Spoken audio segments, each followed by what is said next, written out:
I am Dr. Shankar from School of Management, University of Science Malaysia. Task 3, Country Screening. A quick introduction. Screening countries to identify target markets, also reducing the number of countries that warrant in-depth investigation as potential target markets to a manageable few.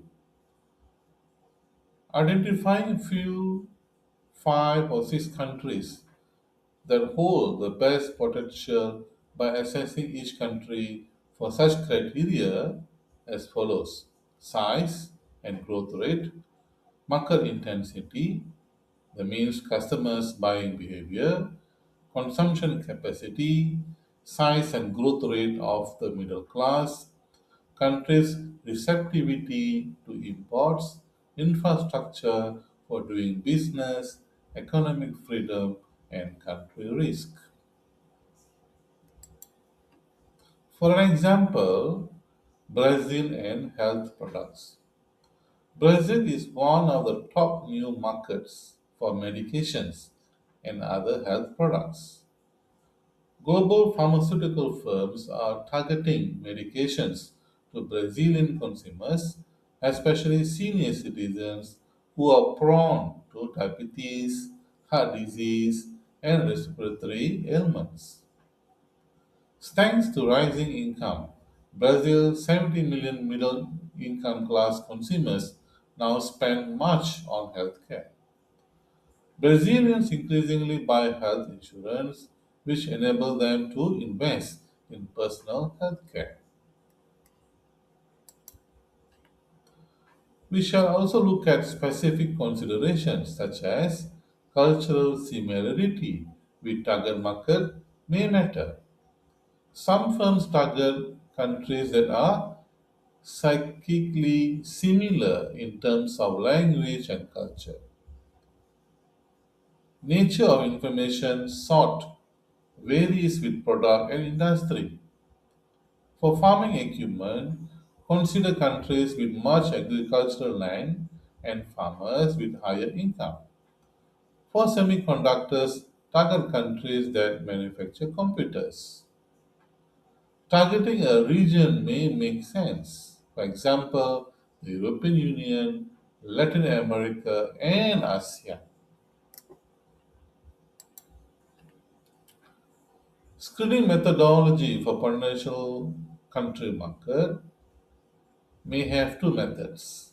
First, with gradual elimination, the firm starts with numerous prospective target countries and narrows the choices by examining increasingly specific information. Initially, the researcher obtains macro level indicators like population, income, and economic growth before delving into specific information. Number two, with indexing and ranking, the firm assigns scores to countries based on their overall market attractiveness.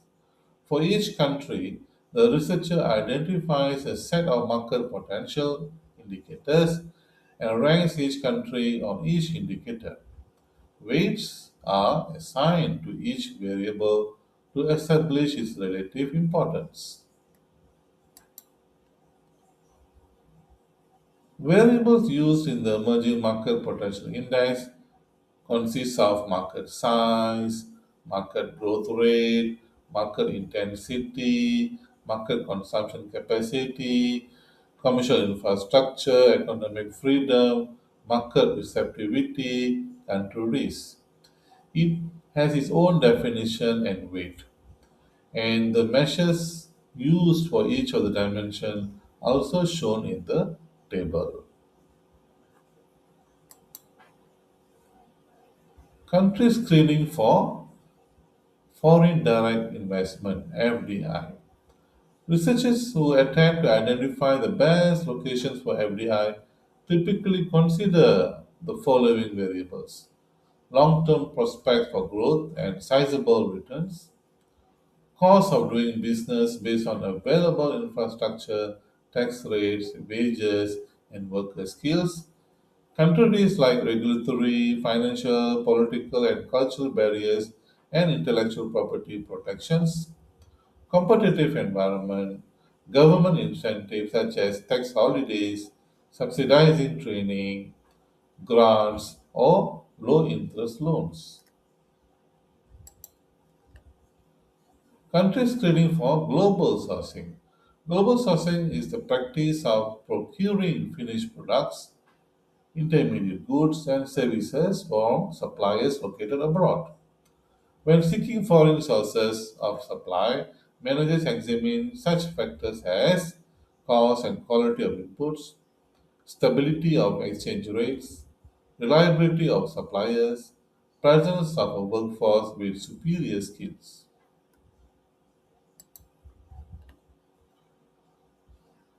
Global Services Location Index.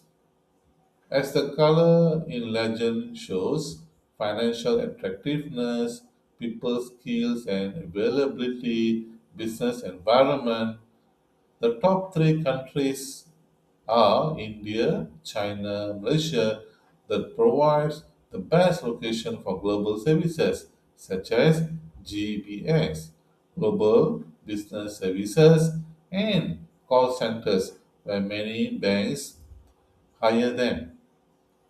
Thank you for listening. See you again in the next video.